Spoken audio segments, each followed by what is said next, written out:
आज हम ऐसे केस के बारे में बात करेंगे जिसके सीसीटीवी फुटेज देख के मेरी रूह तक कांप गई थी। के बीच में लेकर मारना चाहिए, गिरा गिरा के टुकड़े बना बना के काट देना चाहिए इंसान तो। इतना गुस्सा आ रहा था उस शख्स को देख के, पर इस वीडियो को बनाने का सिर्फ एक ही मतलब है कि आगे ऐसा किसी के साथ ना हो। खून के बदला खून हो, जब पता लगे हाँ भैया हमारे दर्द कितना, उसको दर्द कितना हुआ था। जिस जगह पे साक्ष्य का मर्डर किया जा रहा था वहाँ से इतने सारे गुजर रहे थे, लेकिन सिर्फ एक ने बचाने का कोशिश किया था, लेकिन उसे भी चाकू दिखा डरा दिया। कुछ ऐसा ही मेरे पिछले वीडियो में हुआ। आप के लोग किसी को मरते हुए भी देख सकते हैं। उस 100 में से एक वैसा व्यक्ति होता है जो अपना फर्ज निभाने के लिए आगे आता है, लेकिन उस 100 में से 99 व्यक्ति वैसे होते हैं जो सिर्फ तमाशा देखने के लिए आते हैं। वहाँ से इतने सारे गुजर रहे थे, लेकिन नहीं किसी ने बचाने का कोशिश किया था और नहीं पुलिस को हुक्म दिया गया। चुपचाप वहाँ से सरेआम मर्डर करके साहिल निकल गया। मर्डर होने के बाद जब वहाँ पे भीड़ इकट्ठा हुआ तब जाकर तो पुलिस को हुक्म दिया गया था। साक्षी एक बहुत ही गरीब परिवार से थे। घर में रहने के लिए सिर्फ 2 ही कमरे थे, जिसमें एक किचन था और एक में घर के सारे सामान और उसी में सब सोते भी थे। घर के खर्चे उठाने के लिए उसके मम्मी पापा तो थे, लेकिन साक्षी अपनी 10वीं पढ़ाई के साथ साथ छोटे बच्चों को ट्यूशन ही पढ़ाते थे ताकि अपना खुद की खर्चा उठा सके। साक्षी बचपन से ही वकील बनना चाहती थी। उसके मम्मी पापा को ये बोल के रखते थे कि पापा मैं एक दिन वकील बन के दिखाऊंगी, और अपने मम्मी पापा से ये वादा करके रखी थी। 10वीं पास करके भी दिखाई, जिससे घर वाले बहुत ही ज़्यादा खुश थे। साक्षी को बहुत ही नेक नेचर वाली लड़की थी, नहीं किसी से उतना बातें करना और ना ही कहीं घूमने जाना। अगर घूमने का ही मन होता तो वहीं की गली मोहल्ले में घूम लिया करती थी। जब एक दिन साक्षी का मन होता है वहीं की गली में घूमने के लिए तो निकल जाती है वहीं की गली में घूमने। तो उसी रास्ते में एक लड़का हर रोज़ गुजरता था जिसका नाम था साहिल। साहिल एक मैकेनिक का काम करता है। अपनी दुकान की ओर उसी रास्ते से होकर रोज गुजरता था। रोज़ एक ही रास्ते में देखने की वजह से दोनों में धीरे धीरे बातचीत स्टार्ट हो जाता है, क्योंकि दोनों धीरे धीरे एक दूसरे को पसंद करने लगे। साक्षी पहले तो एक रिश्ते में रह चुकी थी जिसका नाम परवीन था। इन दोनों का ब्रेकअप हुए थे कि कुछ दिनों में साहिल मिल जाता है। साहिल एक बहुत ही आवारा लड़का है, रोज़ इधर से उधर घूमते रहता है, लेकिन खुद के खर्चा उठाने के लिए कुछ ना कुछ तो करना ही पड़ेगा ना। तो फिलहाल में साहिल ने एसी, कूलर, फ्रिजरेटर यानी मैकेनिक इलेक्ट्रॉनिक का काम शुरू किया था, लेकिन तो अभी इसका आवारागिरी बंद नहीं हुआ था। साक्षी ने साहिल की बात बता के रखी थी कि मैं पहले भी एक रिश्ते में रह चुकी हूँ और साथ में उसके नाम का अपने हाथ में टैटू भी बनवा चुकी हूँ जिसका नाम परवीन था। और वैसे भी आज निकल तो साक्षी के हाथ से साहिल ने उस टैटू को देख ही लेता। साहिल को ये बात उतना फर्क नहीं पड़ा, क्योंकि ये सब उसके पास थे और इन दोनों का बातचीत नहीं होता था, तो उतना कुछ साहिल ने साक्षी को बोला नहीं। साक्षी ने साहिल के साथ कुछ दिन रहने के बाद परवीन से चुपका चोरी बात करने लग गई थी।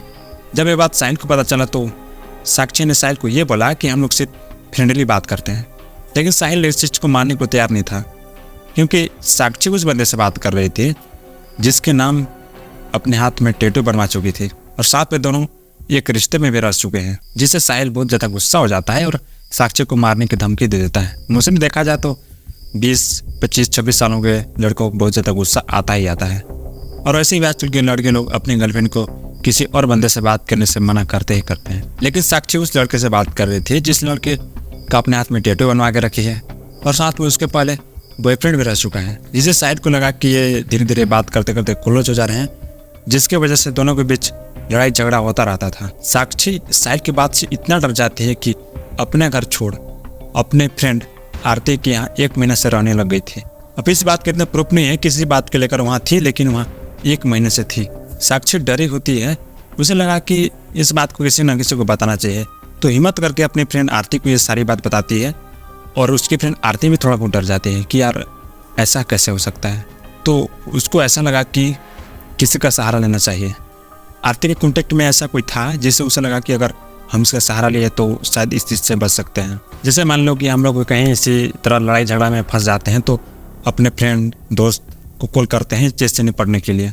कुछ ऐसा ही आरती ने सोचा कि अगर इस चीज़ से निपटना है तो किसी का सहारा लेना चाहिए। आरती के मोहल्ले में एक जबरू नाम का व्यक्ति रहता था, जिससे अपने हेल्प लेने के लिए आरती और साक्षी वहाँ पे चले जाते हैं। जब ये बात जबरू को पता चलता है कि साहिल नाम का कोई लड़का हमारे मोहल्ले की कोई लड़की को इस तरह से परेशान कर रहा है, तो जबरू भी गुस्सा हो जाता है। जबरू ने साक्षी और आरती को यह भरोसा देकर घर भेज दिया कि सब मेरे ऊपर छोड़ दो, मैं सब संभाल लूँगा। जबरू साहिल से मिलता है और उसको डरा धमका के बोलता है कि आज के बाद साक्षी के आगे पीछे दिखियो मत, वरना बहुत बुरा अंजाम होगा। और इस बात से साहिल इतना डर जाता है कि मेरे को कोई मारे उससे पहले मैं साक्षी को ही मार दूंगा। और ये डिसीजन लेके साहिल ने बहुत बड़ी गलती कर दी।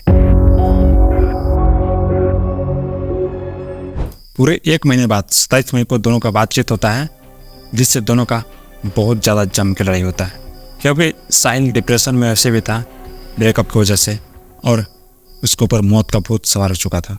अगले दिन 28 मई को रात के 8 बजे वहीं के कॉलोनी में आरती और साक्षी बर्थडे गिफ्ट लेने जाते, और साक्षी चुपके से आरती के फ़ोन से साहिल के पास कॉल करती है।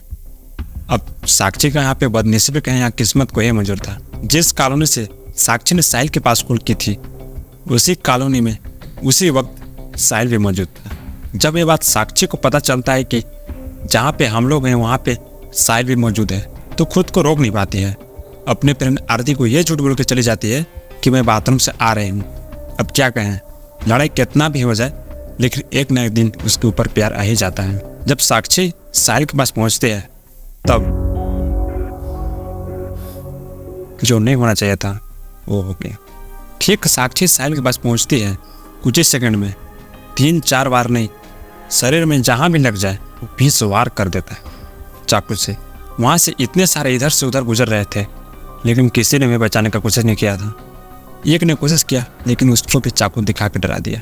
ताबड़तोड़ हमला करने के बाद साक्षी नीचे गिर जाती है, क्योंकि इस दुनिया को साक्षी अलविदा कह चुकी थी।